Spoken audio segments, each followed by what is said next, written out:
All right, let's jump right into this explainer. We're looking at a pretty massive hidden risk today, one that millions of us are exposing ourselves to without even realizing it. We are going to investigate a real, everyday medical mystery. Could the common pills sitting quietly in your medicine cabinet right now actually be shrinking your brain? We're talking about stuff you grab at the corner store, or maybe a prescription you've been taking for years that carries some truly startling side effects if you use them over the long haul. Think about it. What if that tiny pill you take for a runny nose or to help you doze off is actively harming your cognitive health? Seriously. Throughout this explainer, we're going to look really closely at common meds used for allergies, insomnia, anxiety, and even regular bladder or digestive issues. We'll discover exactly why relying on them long-term is so concerning, and more importantly, how you can protect yourself. Because let's be real, treating an itchy nose shouldn't cost you your memory down the line. Get this. Taking certain, incredibly common, everyday pills daily for just 12 months may raise your risk of dementia by a staggering 50%. Just let that number sink in. A 50% increase. And we aren't talking about decades of heavy abuse. We're talking about a simple daily habit over a single year.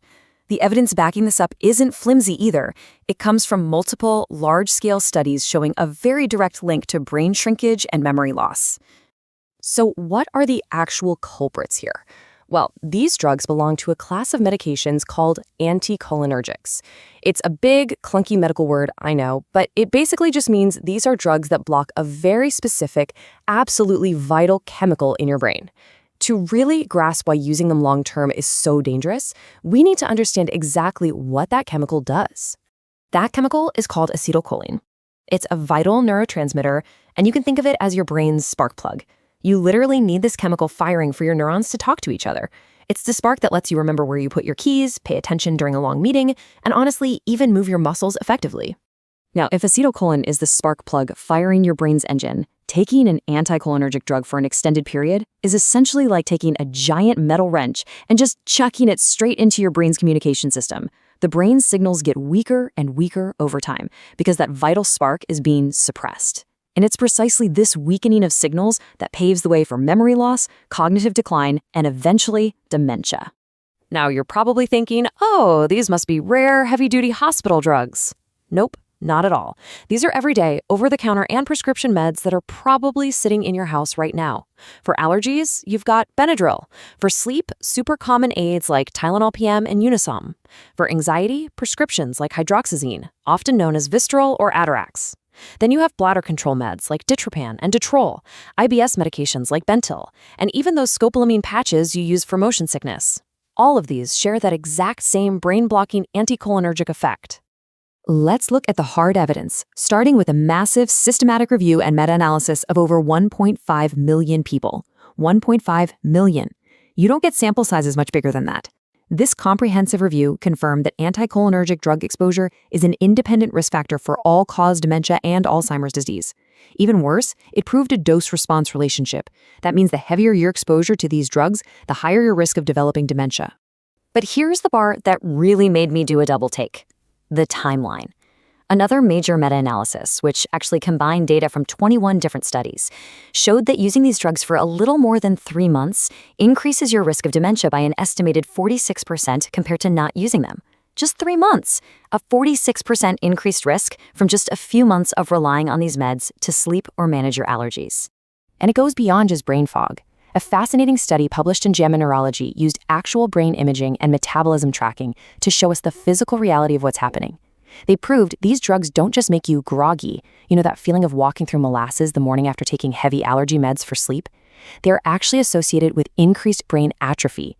They literally change the shape and size of your brain, causing visible physical shrinkage.